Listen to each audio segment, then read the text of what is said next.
Hello, this is Christy. In today's short video, I'm going to show you how you can reproduce the scrolling text intro from Star Wars, the yellow text that flies through space, and it's in a sort of a perspective kind of position, and it just goes on. And let's see how you can achieve this.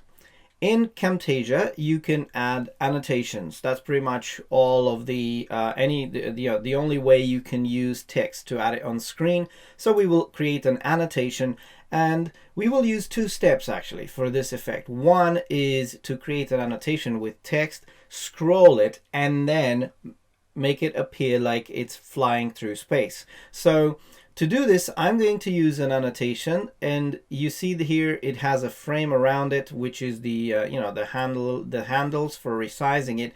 So what you want to do is make this as wide as your screen. It could be even as large as your entire canvas.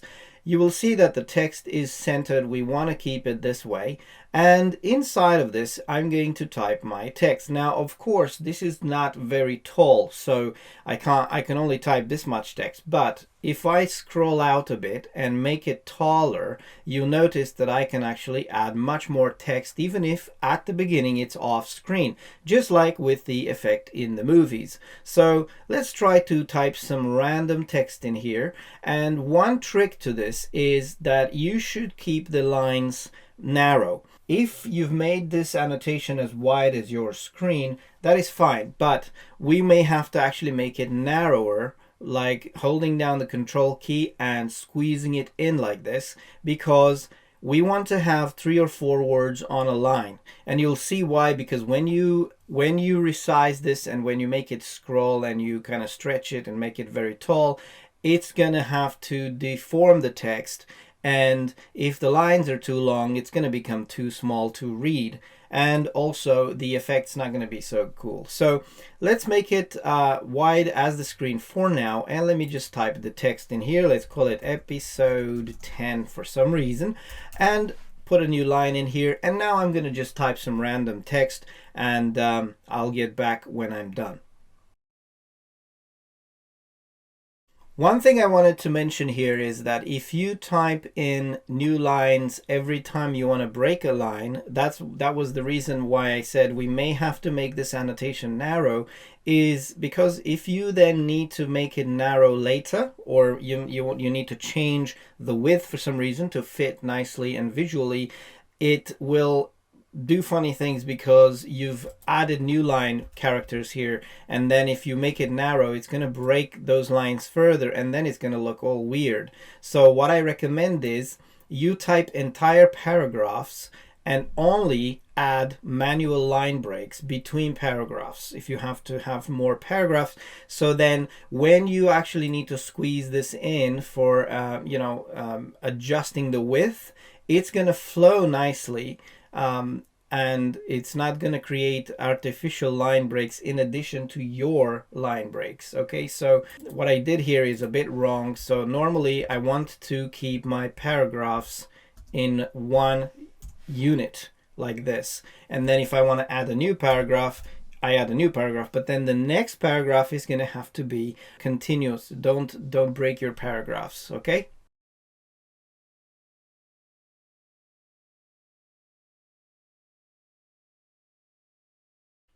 Okay, so I've typed the text I wanted to have. You will see, of course, as you type, Camtasia makes the text smaller to fit it in the box you created. But look what we need to do. First of all, I'm going to change the font. So I'm going to select everything and use a yellow color, just like in the films. Let's just try to be a bit close to that version and make it bold.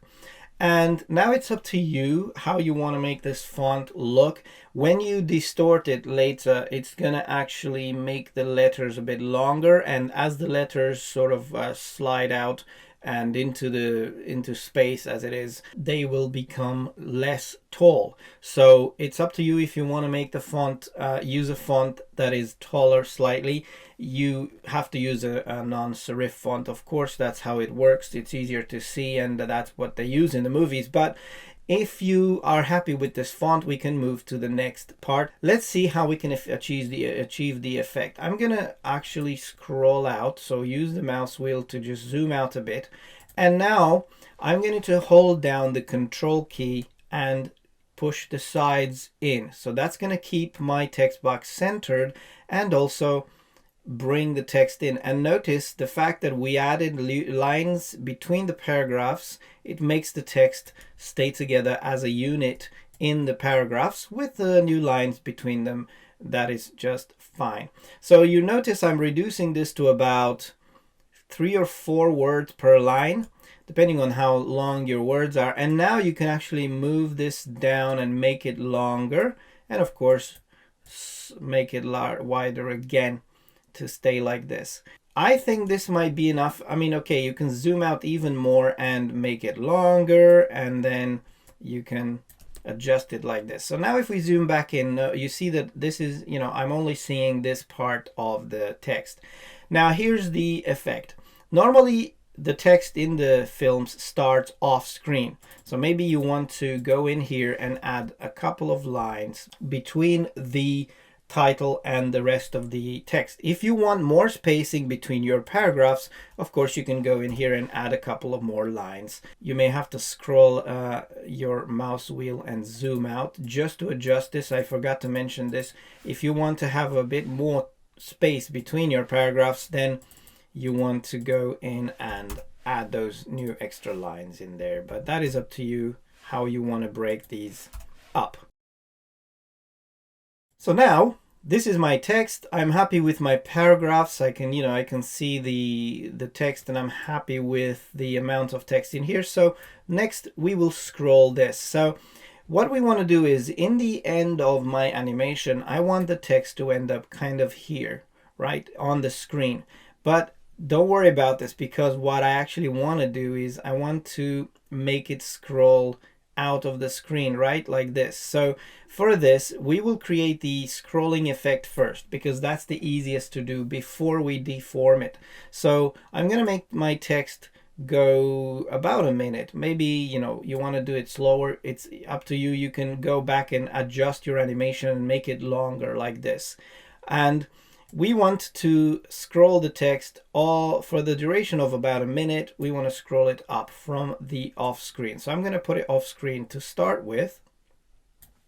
And at the end here, I'm going to add animation and make it go all the way up. So let's start here. I'm going to go to animations, drag this custom animation on the timeline, and just make it as long as the text is. Now, one notice you want to do, that Camtasia actually, so let me demonstrate this. I'm going to go to the end keyframe here and move my text with the arrow keys, hold down the shift key and up arrow. So that makes it scroll up very, very fast. About here. So the bottom of my text is going to kind of stop here. It really doesn't matter, because you'll see we will adjust this a lot. So now if I move my animation, you notice it's going. One thing that Camtasia does by default, depending on your settings, is it starts off very slow with your animation and then speeds up using the easing in and out. This by default it's an automatic, but it really does an in and out easing. So you notice my text is actually speeding up as it's moving. So what you want to do is you want to change that. Right click on the animation and enable easing and tell it to be linear. This way the text is going to move at a constant speed. So watch this, it's now scrolling like that. Okay, so the first part of our animation is done. You notice the scroll is the text is scrolling up on the screen, and it's obviously going to stop here. This is the cool part where we actually make the effect work. So what you want to do is you want to group this clip with itself. In Camtasia 2020 you can do this. What I'm showing you here doesn't work the same way in Camtasia 2019 and previous versions, because in 2019 you can't group a clip with itself. You may want to add something invisible in there if you want to do the same thing, but in any way you want to group this with itself. So you just select this clip and Control G. So now I have a group, and you notice my group is actually filling the whole canvas. you can no longer see the text coming in from the bottom of the canvas. That is okay, because groups actually create a bit of like a virtual canvas inside of the group. You can click this plus sign to still go in and adjust things. But what we want to do now is we want to adjust the animation of this group. And the first thing we start is by adjusting the X rotation. The X rotation actually deforms it the way we want. So notice it's now flying through space going forward, just like in the movie. One downside to this is that because of the canvas size inside the group, now it gets cut off here. You can actually push this down like that. But now look, the text is going to actually run out of space at the top there. So you see that's not good either, because what we want is we want the text to still be visible far away in front of us, like, you know, it's going through space. It doesn't cut off here. What you can do is you can resize this group to go all the way to the top of the screen. Now, do you notice what I told you earlier about the text being too wide? Even now it's kind of too wide.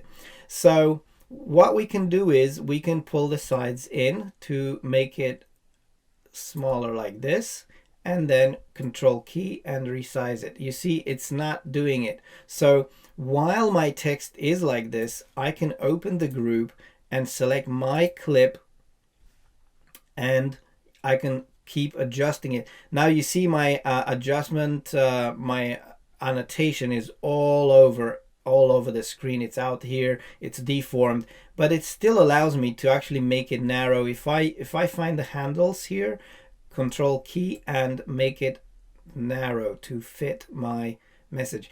If you think that you can't fit enough text on a line, you can still adjust the size like that. Just bring the size down a bit. You can put your cursor inside of the text size box and change the size like that. So now this is what's happening. It's still not there yet, so you can try and play with this and bring it down like that. And here's a nice trick. So now the effect kind of it's almost there now. What you want to do is you want to add an animation, because if you remember in the movies, the text actually scrolls up, but it's actually going forward far away and never seems to kind of leave the screen. It just goes far away, but it never leaves the screen. And one way to do this is by animating this group itself and changing the orientation of it. So what I mean is I want to drag another custom animation, this time to the group that contains my text annotation, make it as long as the text animation, of course. And don't forget to remove the easing. Again, put it linear. And now what I want to do is I want to push this down a bit like that. So that's going to make my text sort of stay up. And by the time the text is here, you know, it's gonna move down a bit. You notice my group is actually moving down also. So what this achieves is it's kind of pushing the text down a bit and creates that perspective effect. Or if you're not happy with that, you can leave it up in the animation keyframe at the end and rotate the group itself further. So as the text gets further up, you notice it may be hard to use the mouse with, so you can just put your mouse inside of the box and use the arrows to go 1 or 0.9 degrees up or down. And notice what I'm doing. I'm squeezing the group up like this, but also I want to use the control key to bring it maybe back out to size, because I don't want to cut off the bottom of my text. So honestly, it is a little fiddly to adjust this, and you may want to kind of go zoom out and like that, because the text will get smaller as it goes through space, apparently.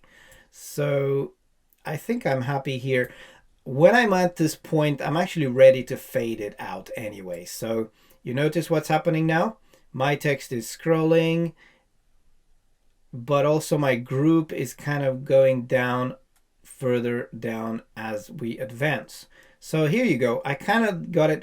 If you're not happy with how the text appears, again, you're free to come in, open this, select the whole thing. You notice now I've deformed it so much that it's actually intersected here. And you can still adjust it if you can find the handles. I don't know where they are right now. I believe I may have done it too much. In any case, you can make the text narrower. You can make the group narrower, but make sure you don't add keyframes in between the animation, the previous animation. Just do it here at the end. So if you want to make it a bit more narrow like that and bring the thing back down. Okay, final touch. I think we want to fade this out at the end there. So what you could do is you could apply an annotation as a shape on top, because we want this text to fade out here, right? So one thing you could do is, of course, you can add a transition to the group. So let's say, let's suppose that we go to the transitions here, and I'm going to use a fade transition at the end of the group here.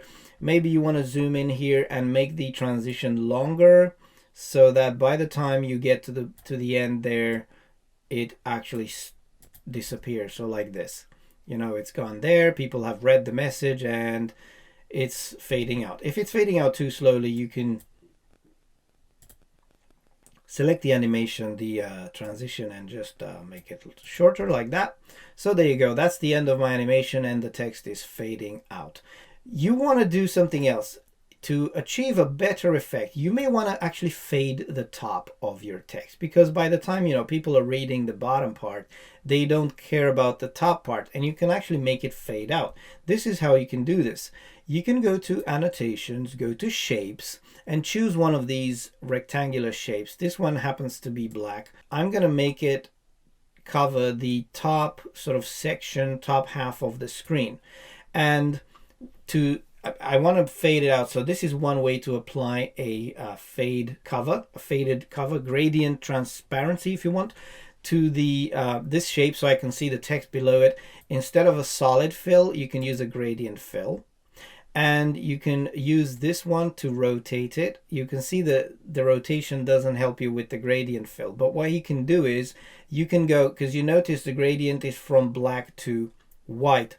What you can do is you can go to the replace color in the visual effects, add remove color, actually not replace color, remove color to this shape, and click to select the color. This is actually the chroma key effect, but we're going to actually replace the black now. And we want to invert. You notice now how some of it is fading out.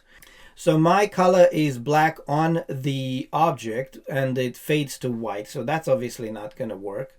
If I invert this, it's now black and I can see the top part. So what you want to do, again, this is a little bit of a trick. You want to group this with itself, because that's the only way you can get the transparency to work the other way. So let me demonstrate. If you take off the invert, you notice I replaced the black color. So I removed the black color, which goes away. So I still have that white. That is not good. And any way you rotate this object, it's gonna make, you know, the white is gonna be at the top. This is one drawback of Camtasia. When you rotate an object with a gradient fill, it keeps the gradient vertical, whatever you're doing, and it keeps it up the same way. You're actually rotating the object and you're not doing anything to the gradient itself. That is obviously annoying, but you notice, you remember what I said when Camtasia creates an inside canvas inside a group? Well, check this out. I'm going to spread this all the way to last as long as my clip and group it with itself again. Control G to group it. And now watch this. If I rotate this object now, the gradient turns upside down just like I wanted it. Okay, so at least my effect now works. I can go back in here and open this group and click on the shape and put the invert on. So now look, it's covering the top area with my gradient. So of course you want to play with the softness a bit and the tolerance. You see now you can make the fade different. So I can actually remove the gradient just so that I can see.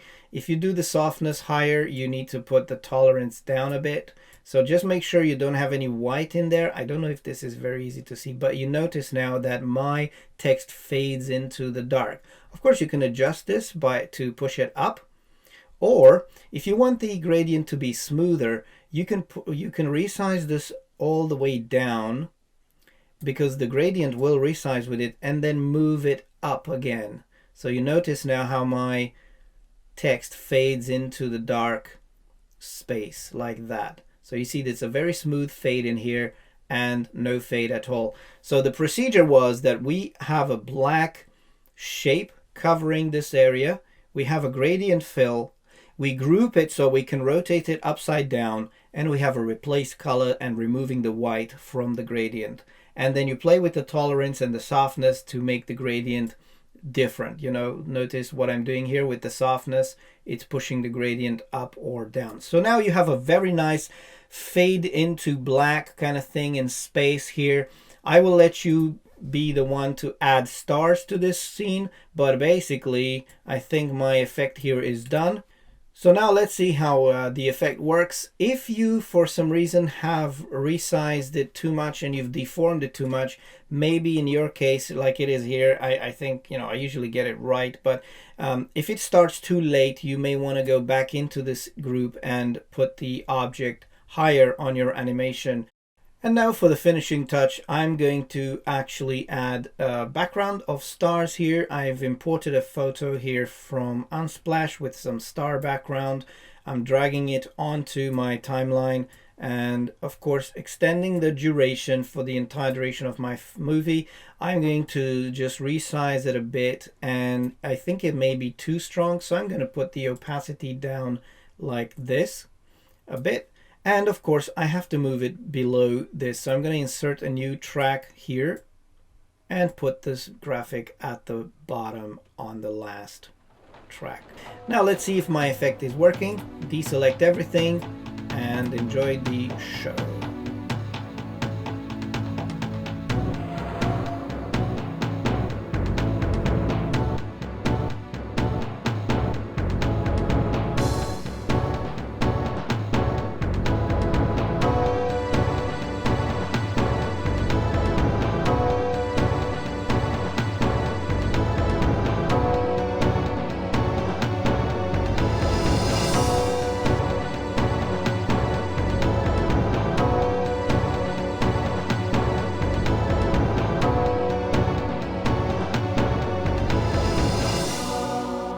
So there you have it. I hope this was useful. I know it was touch and go there for a minute because the text got distorted. I pushed it in too much, so you may want to be careful with that. I hope you enjoy this tutorial. If you find it useful, give it a like, give it a share, and if you haven't subscribed to my channel, feel free to subscribe and stay tuned for more tutorials. This week and next, I'm going to publish more videos about what's new in Camtasia 2021, which comes out in a couple of weeks. So make sure you subscribe to my channel, and if you have any questions or comments, leave them down below in the comments, and see you next time.